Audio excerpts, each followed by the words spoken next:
where they respect your president to a level that they jokingly call me the president of Europe. They call me the president of Europe, which is an honor. I like Europe and I like... No, they don't. Nobody's calling you that.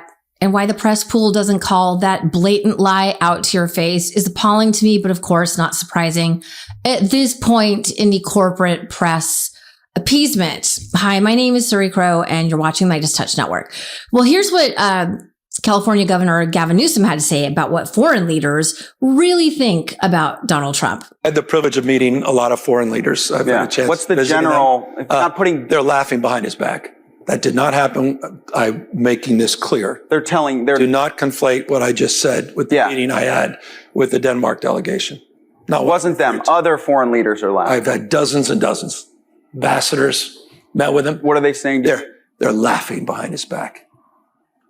He's being played everywhere. It's an embarrassment. Bet. Then there was this whopper that Donald Trump told this week as well. Beverly Hills is, a great place.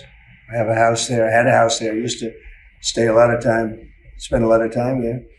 And a great place. You know that I have friends, they leave their trunk open for their car because they know they're going to be vandalized. They don't want the trunk ripped off in order for them to steal what's in the back.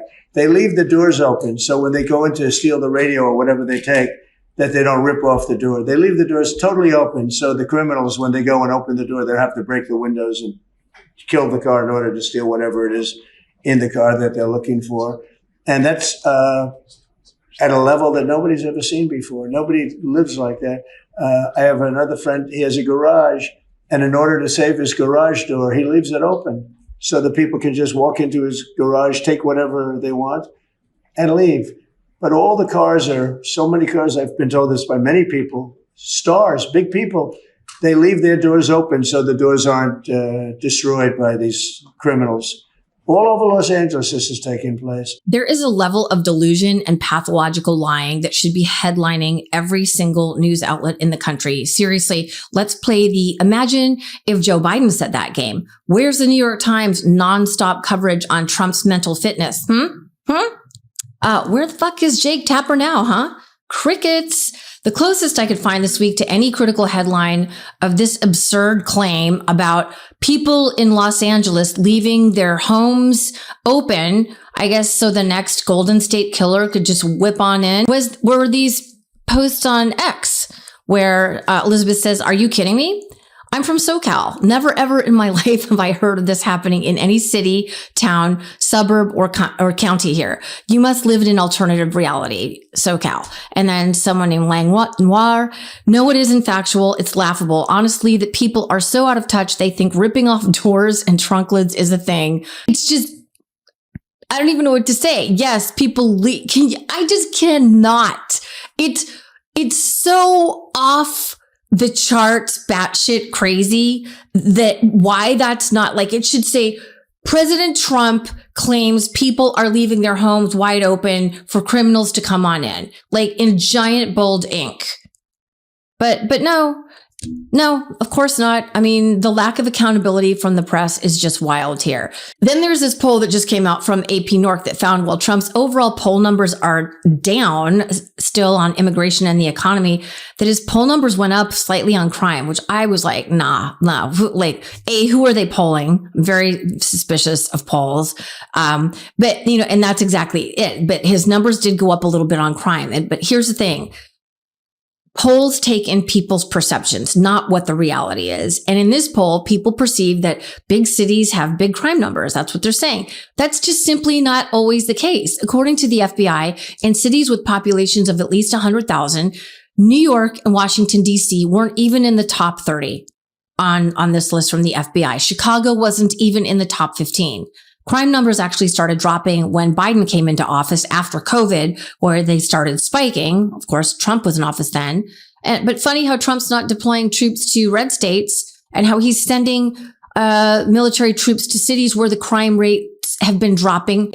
Chicago's crime rates numbers have been dropping. DC's have. And by the way, Crime happens in small towns all the time. Have you not seen Dateline or 2020? And a recent Washington Post STAR poll found that 61% of DC residents feel less safe under Trump's authoritarian takeover of the city. I would have much more respect for Pritzker if he'd call me up and say, I have a problem. Can you help me fix it? I would be so happy to do it. I don't love, not that I don't have the right to do anything I want to do. I'm the president of the United States. If I think our country's in danger, and it is in danger in these cities, I can do it.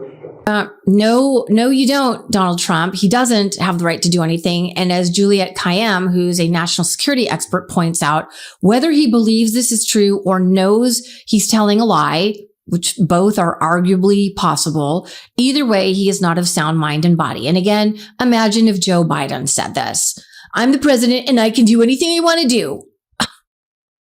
Oh, and the MAGA heads in the fawning DC press pool cannot get over how often Trump has them into the Oval or wherever. They're like, oh, he's so open. He's so accessible, and then they're complaining, well, President Biden rarely did that. Well, you know why? Because President Joe Biden was actually working all the time. He was doing the job that is required to wear the mantle of one of the most serious jobs, if not the most serious job in the world. But Trump's just playing along. This is all about the grift. How many billions of dollars can he make? How much ass kissing can he get? President Biden was working with policymakers, meeting with his cabinet privately, not putting on a dog and pony show of how many cabinet members could kiss his ass. Just think about if President Biden or Obama or even go back to Bush or Clinton, we're in a whole new era of Kim Jong-un-ist. The glaze is just disgusting. In fact, I'm not even going to put any of the sound from that cabinet meeting that we had to suffer through this week because, what in the Kim Jong-un? It was so gross. And, you tell me how much work was actually accomplished in that 3-hour glaze fest. How much work was accomplished? Zero. Nothing was accomplished. That did nothing to move anything forward for the American people. It was just decamillionaires and billionaires ass kissing a delusional, demented, unstable man. Just, oh, Trump, you are the greatest. I mean, it was embarrassing. And the rest of the world saw that and is laughing at us. We are not respected any longer. We are not respected and we are suffering as an American people. And, just FYI, Philip Wegman, who is, I guess, a reporter for Real Clear Politics, which is a right-wing outlet, noticed this earlier in the week. Hey, Trump is calling the press pool into the Oval Office for a third time today. Never seen this before. Well, that's because it's weird and unstable. And, possibly because Trump has dementia and didn't remember the 2 previous press calls. Maybe you should be asking why, but no, Caroline, Leave It was like, that's because he's the most transparent, president in history. They're just all saying washing his dementia. He probably doesn't remember that he had 2 previous press calls, has no clue that it happened previously, and no one has the backbone or the grit to tell him that. So it's like a new press conference for him every time. Seriously, he has serious cognitive decline. And again, why isn't this a headline in the New York Times? Paging Jake Tapper. Where are you? Speaking of knee pad wearers, ABC News put out this riveting headline, quote, about Trump mulling over more deployments. This is normal. It's so common for an American president to be deploying the military against our own citizens. Every legitimate news outlet should be screaming in huge black ink, Trump is deploying the U.S. military against its own citizens. But no, again, the New York Times couldn't rest unless it had 20 critical Joe Biden headlines a day. Writes this headline for their Washington correspondent, Luke Broadwater. Trump targets agencies long seen as above politics. Critics see big risks. Trump officials say the president is within his rights. So milquetoast and pablum. This is just insane. And it's sane washing. People are going to die because we have a brainworm, sewer swimming psychopath who has absolutely no scientific background or expertise in RFK Jr. who is purging the CDC right now, getting rid of anyone with any scientific chops or serious medical credibility, and people are going to die.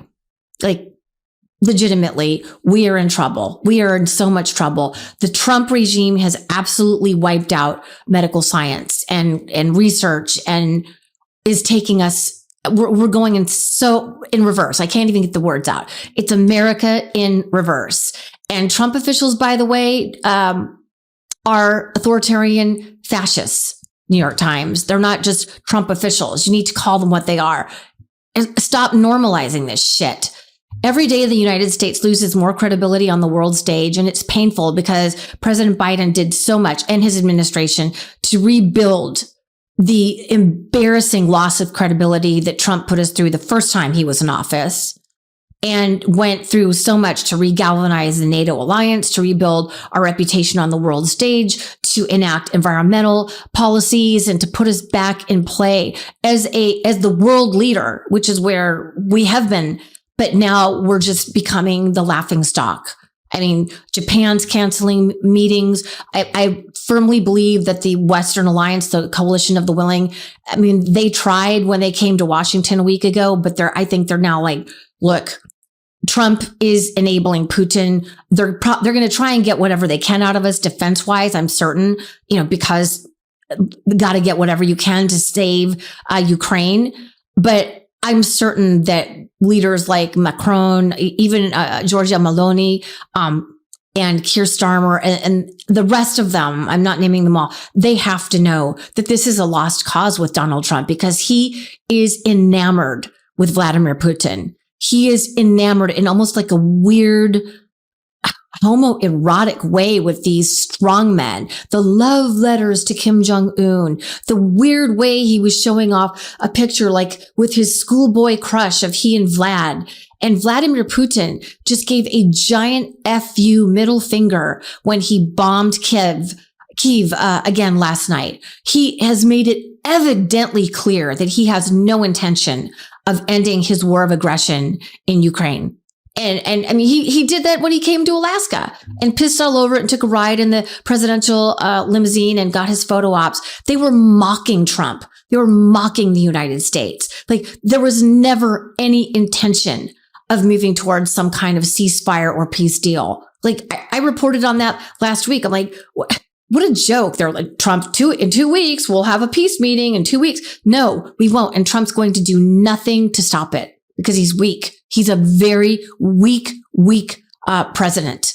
I won't even call him a leader. He loves cruelty. He loves dictators. He wants to be one. That's why he keeps referring to himself as a dictator. And dictators like Bukele, another one of his like crushes that he was glazing in the Oval Office, they rule through cruelty because they don't have the respectability and they don't have the wherewithal and the respectability and the integrity to be followed by a large group of people, the way somebody like Barack Obama would, or, they don't. They're not kind. They don't have what it takes to be a true leader. They don't.